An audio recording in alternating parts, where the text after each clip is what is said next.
شمه خیر دی چې مې روک ایمان راوړی دی امن یو مسلک دی ما پې کلک ایمان راوړی دی د ضلع شانګلې په تحصیل چکیسر کې د ځایي ځوانانو لخوا د امن میلې په نوم یو ورځنۍ میله راجوړه کړې شوې وه. په دې میله کې مشرانو، ځوانانو، کشرانو او سیک کمیونټۍ هم په ګڼ شمېر کې ګډون کړی و. په دې میله کې بېلابېل سټالونه هم لګولی شوي وو. په دې سټالونو کې د کتابونو سټال، د بریانۍ او چولو سټال، چای سټال او د سیک برادرۍ سټال هم لګولی شوی و. په دې میله کې د تیر وخت توکي هم ایښودلی شوي وو چې مقصد یې اوسني ځوانان د خپل کلتور او ثقافت نه خبرول وو.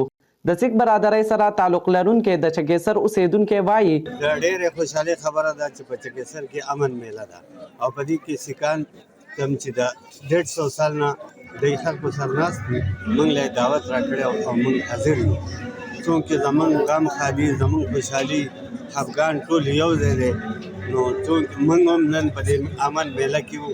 الله تعالی دې په دې ملک کې په دې علاقه کې په دې تحصیل کې امن راولي زمونږ دواګانې دي او د دې قام سره د دې ملک سره ځکه چې دا زمونږ پاکه خاوره چې دې کې امن وي موږ به ټول خوشحاله یو.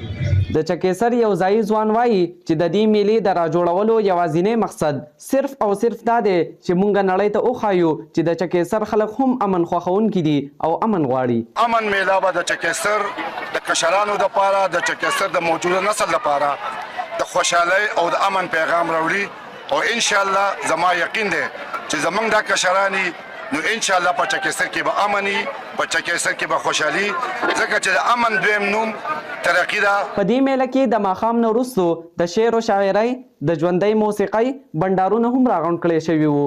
د موسیقۍ بنډار او د ځوانانو اتڼ سره د میلې ښایست یو په دوه شو. د چکیسر ځوانان په راتلونکي وخت کې د داسې نورو میلو د راجوړولو دپاره پر امید دي او وایي چې په راتلونکي وخت کې هم به د دې نه ښکلې میلې راجوړوو.